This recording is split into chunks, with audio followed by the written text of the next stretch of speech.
I trust all is well with you in the place where you are.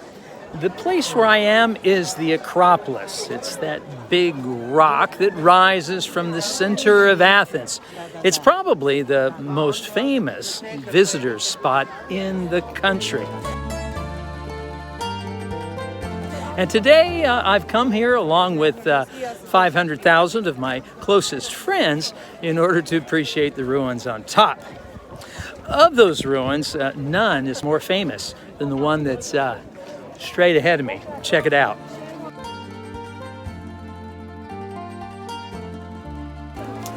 Its essence is a typical Greek temple, albeit supersized.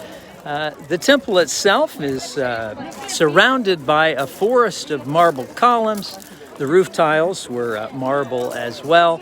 And inside this enormous structure stood this statue of Athena, the goddess of the city. Whew, a lot of crowds.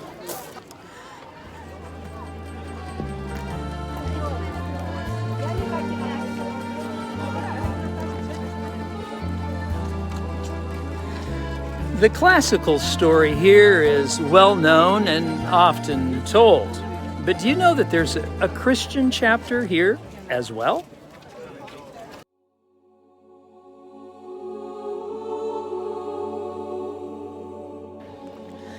We know that the Apostle Paul came here in the 1st century AD and had a visit with the Areopagus crowd. He saw the Parthenon up here on top of the Acropolis, but it's questionable that he came up here. In fact, I'm quite sure of it. He wouldn't have come to this place. He would have seen it, though. But here's a part of the story that you probably don't know, that I find quite fascinating. In the year AD 500, the Parthenon was converted into a church house.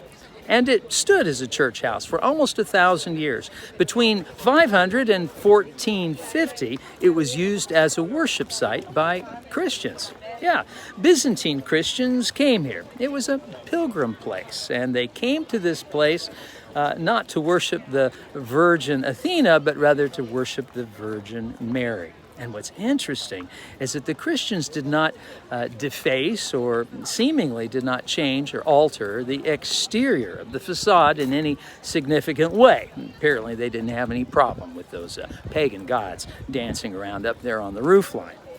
They did, however, make changes inside the building, and they added, over the course of time, icons, frescoes, mosaics. They even put a pulpit on the inside in order to facilitate their worship. So what's the end of this story?